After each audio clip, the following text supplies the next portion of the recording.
امام کے عشق میں ڈوبا تیز قدموں سے کربلا کے بہشتی راستے پر چل رہا تھا۔ ہر شخص تیزی سے آگے بڑھ رہا تھا، ہر بڑھتے قدم کے ساتھ امام کے نزدیک تر ہو رہے تھے۔ امام حسین علیہ السلام کا روزہ روحانی مقناطیسیت کا حامل ہے۔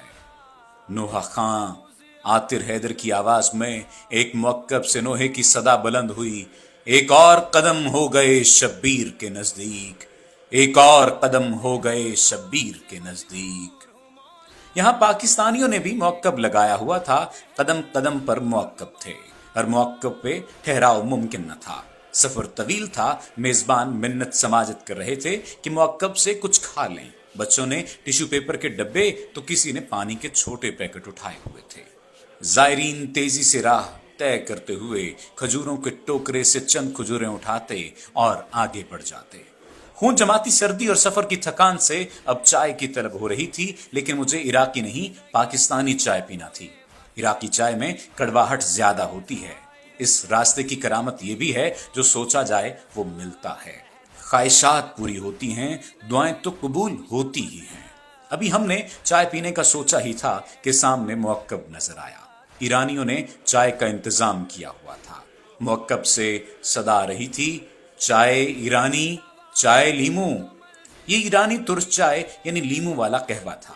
ایک کپ نوش کیا، چائے لبوں سے دہن میں اتری تو جیسے ساری تھکان اتر گئی تھی اور ہم نئے عزم کے ساتھ آگے بڑھ گئے۔ اے کربلا ہم آ رہے ہیں۔ زائرین قافلوں اور انفرادی صورت میں پیدل چل رہے تھے، کوئی کانوں میں ہینڈ فری لگائے نوحے سن رہا تھا تو کوئی زیارت عاشورہ پڑھتا عشق کی راہ پر رواں دواں تھا۔ میں نے کچھ فاصلہ قافلے سے جدا ہو کر طے کیا۔ نجف سے کربلا، عزائے کرام کا ایک ازدحام تھا۔ قدم کربلا کی طرف بڑھ رہے تھے، لبوں پر اے کربلا ہم آ رہے ہیں نوحہ سجا ہوا تھا۔ میں پہلی بار کربلا کی طرف جا رہا تھا۔ خیالات نے چشم تصور سے 61 ہجری کا سفر کیا۔ کربلا کے صحرا میں پہنچا، امام علیہ السلام کی صدا سنائی دی، کوئی ہے جو میری مدد کرے، کوئی ہے جو حرم رسول اللہ کا دفاع کرے، کوئی ہے جو میری مدد کرے، کوئی ہے جو حرم رسول اللہ کا دفاع کرے۔ میں بے ساختہ پکار اٹھا، لبیک یا حسین، لبیک یا حسین۔ اے امام میں حاضر ہوں، میری اولاد، میرے ماں باپ آپ پر قربان۔ اے امام میں آ رہا ہوں کربلا کی طرف جہاں آپ کو پیاسا شہید کیا گیا۔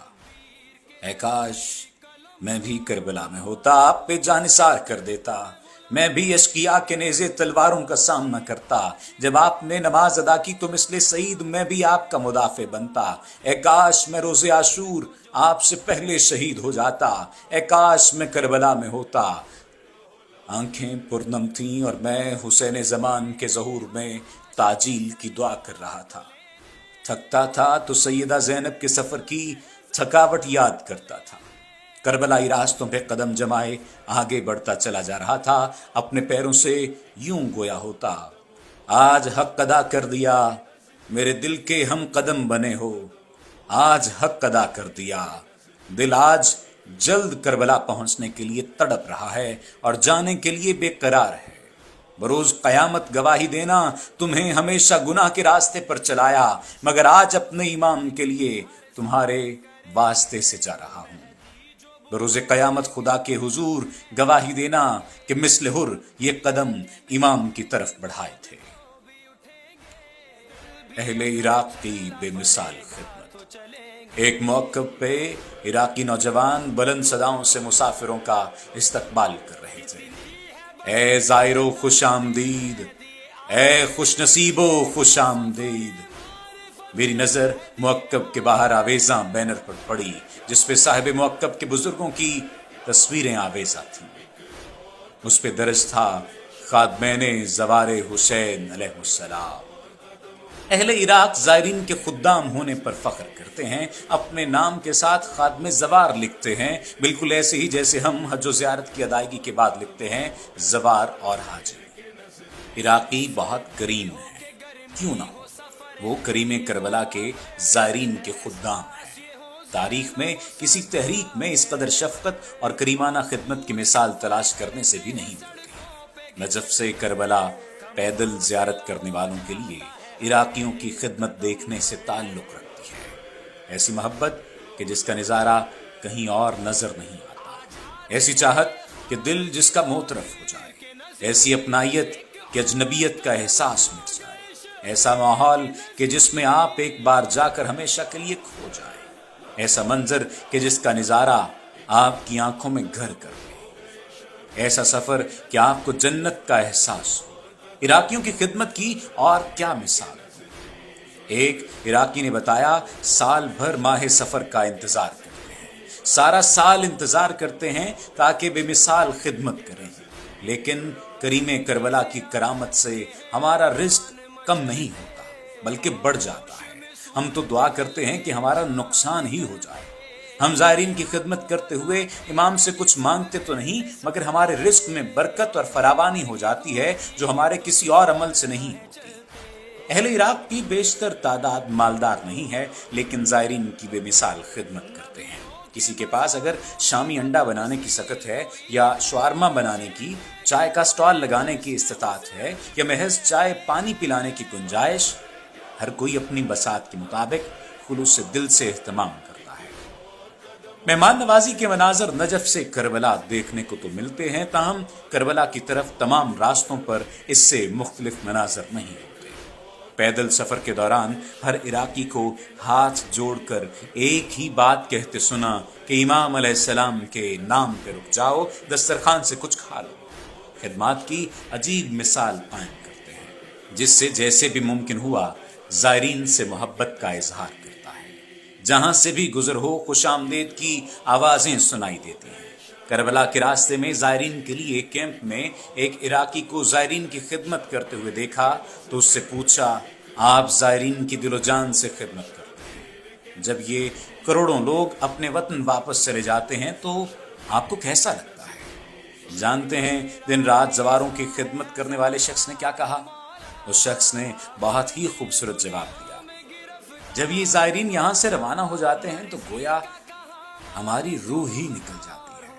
طویل انتظار کا سلسلہ شروع ہو جاتا ہے کہ کب 40 کے دن آئیں گے اور ہم دوبارہ زائرین کی خدمت کریں گے۔ اس روحانی سفر کے مسافر ایک دوسرے کو زائر سے مخاطب کرتے تھے، ایک دوسرے کی مدد کرتے تھے۔ اگر کسی بوڑھی خاتون نے زیادہ بوجھ اٹھایا ہوا ہے تو اس کی مدد کی جاتی، ویل چیئر پر سفر کرنے والے معذور کو راستہ دیا جاتا، پیدل سفر میں بچے، بوڑھے، خواتین،